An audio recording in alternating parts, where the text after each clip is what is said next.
Journal of a Madman, written by Adrian Miller, voiced by Adrian Miller, Lucy Bucklew, and Gabe Severson. My name is Elliot Moore. Today is Monday, December 13th, 2002. It was a beautiful day outside today, and I wanted to list what had happened, what events had transpired on such a gorgeous blessing. First, once I woke up, after getting around and giving some attention to my sweet 2-year-old Shih Tzu, Maya, I paid a visit to the local bakery. It's a small shop, but it's friendly, and I wanted to pay someone special a visit. Her name was Valerie. She had gone to school with me and even went to the same college. Different majors, of course. I studied psychology while she went for a more culinary aspect. I wanted to be able to know what made someone tick, and she wanted to bake bread, and let me tell you, you will never have better bread than hers. The care and passion she puts into her craft is truly inspiring. Anyways, I'm getting off topic. I paid her a visit and caught up to speed with her life. Elliot, how have you been? It feels like it's been forever since I saw you. We just saw each other yesterday. Whatever could you mean? No. We're closed on Sundays, and you haven't been in here since last week at least. Oh, I do apologize. It seems my memory has gotten a bit foggy. We talked for a bit longer, and I bought a croissant before I moved on. I'll see you around, Elliot. I'll be honest, I had genuine feelings for her, but I knew she'd never feel the same. Or, at least, that's what I like to tell myself. It makes me sound like less of a coward. I've always been afraid of the smallest things. After leaving, I headed to the park. The snow covered the ground in a white glistening sheet, the chilling breeze contradicting the warm sun. Clouds weren't covering the sky today, so everything shined. It was perfect. I'd once heard a story about this park. A young woman had been killed here about a decade ago. The authorities said that they couldn't find the suspect, but apparently after a few days, they learned that the reason behind his disappearance was that they were a patient from the asylum that had escaped. Where the girl's body was found, they had planted a tree. It doesn't blossom in the winter, but I'd argue it's prettier at this time of year. The icicles reflecting the sunlight, glistening like crystals. I like to feed the birds at the park. The crows specifically enjoy the food I give them. People jog, children play, couples hold hands. I simply take in the setting and reminisce to days long gone. For a place that had such a tragic death, life and joy seemed to flourish within. Afterwards, I left and headed to the butcher. Randall has the finest, and I mean finest, meats in all the town. He hunts, gathers, and prepares it all himself. Isn't that incredible? As you walk down the streets of this small town, the sound of music from the street musicians echo through the square. A piano softly whispers sweet nothings into the winter air. A violist follows suit, adding a friend in isolation as a bittersweet melody rings out and fills my ears. This is my favorite spot. I purchased just enough to make me a fine meal tonight and head home. Once I've arrived, I make dinner, grab a glass of wine, and sit by the heater, reading my favorite novel. I've always loved thrillers. Stephen King is truly an inspiration, and The Outsider is by far his best book. I won't spoil it for anyone, but this is definitely a book worth reading. After reading a few chapters, I go to bed. It's weird, but I feel like I missed. My name is Elliot Moore. Today is Monday, December 13th, 2002. It was a fine day outside today, and I wanted to list what had happened, what events transpired on such a day as today. First, once I woke up after getting around, I paid a visit to the local bakery. It's a small shop, but it's friendly, and I wanted to pay someone special a visit. Her name was Valerie. She had gone to school with me and even went to the same college. Different majors, of course. I studied psychology, but I'm not sure what she studied. Let me tell you, though, you will never have better bread than hers. The care and passion she puts into her craft is truly inspiring. Anyways, I'm getting off topic. I paid her a visit and caught up to speed with her life. Elliot, there you are. I've been worried. Where have you been? What do you mean? I was just here yesterday. You haven't been here for almost a month, Elliot. Are you okay? Oh my. Has it been that long? My apologies. I truly thought... I don't know what I thought. We talked for a bit longer, and I bought a croissant before I moved on. Well, I guess I'll see you around. I'll be honest, I had genuine feelings for her, but I didn't know if she'd feel the same. Or at least, that's what I like to tell myself. It makes me sound like less of a coward. I've always been afraid of the smallest things. After leaving, I headed to the park.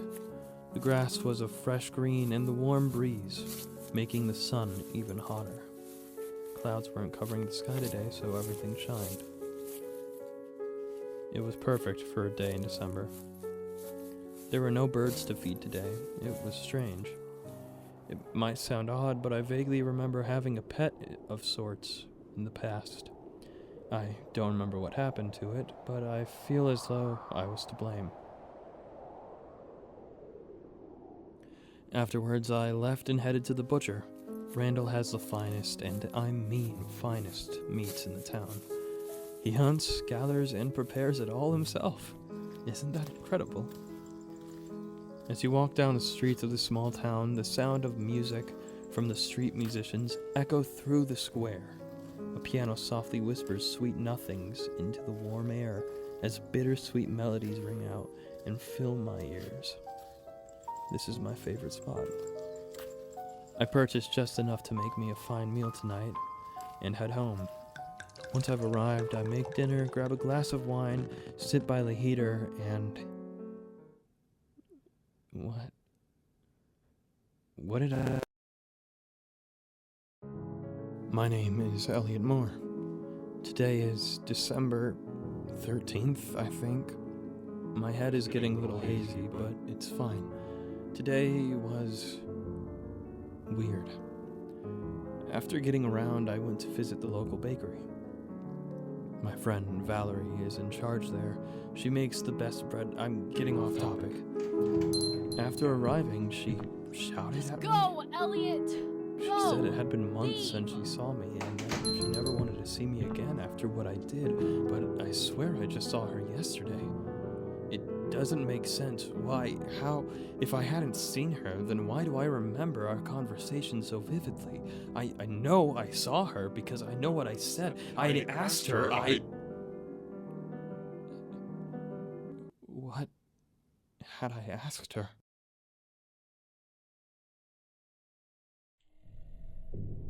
Today is December 13th, 2002.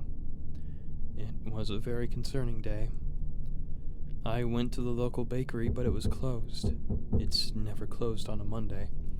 So I used a payphone and called Valerie, my friend and the owner, to ask if anything had happened, and she never picked up. I tried again and still no response. Finally, the third time, she answered.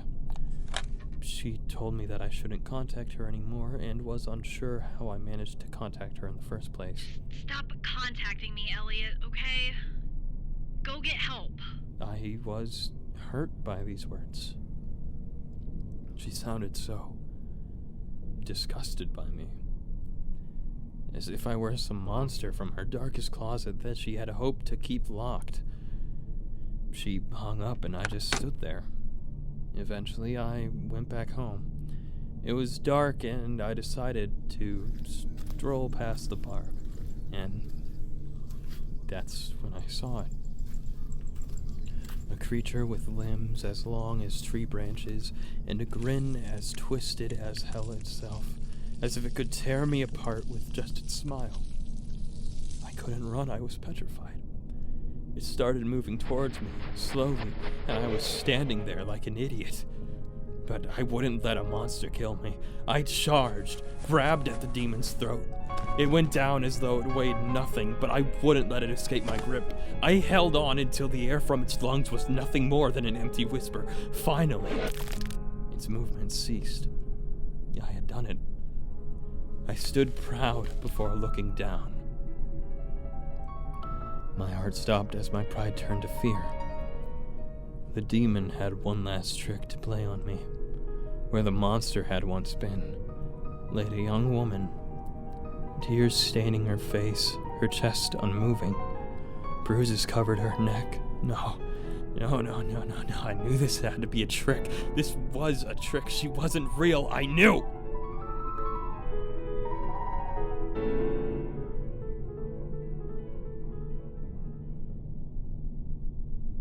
My name is Elliot Moore. Today is December 13th, 2022. Last night, I found a dead body. A young woman at the park. I don't know what happened afterwards, but I never made it home. I seem to be in a white room with padded walls. I'm not sure why I'm here, but the people seem friendly enough, so I think I'll stay for a while. Kylie Renee killer found dead in psychiatric hospital room. 42-year-old Elliot Moore, born in, was found in his holding cell at psychiatric facility and was pronounced dead at 12:13 a.m. on December 14th, 2022. The cause of death is yet to be announced. Elliot Moore, who was charged with the murder of Kylie Renee on December 13th, 2002, was found criminally insane and was a patient at the facility before escaping and killing the young woman. According to the facility's overwatchers, the security had gone down that night due to the storm hours prior and had taken a while to hook back up. Many speculate this is a lie to cover their tracks of repeated security breaches and failures, as well as their numerous cases of inhumane methods. Elliot Moore was diagnosed with schizophrenia and Alzheimer's.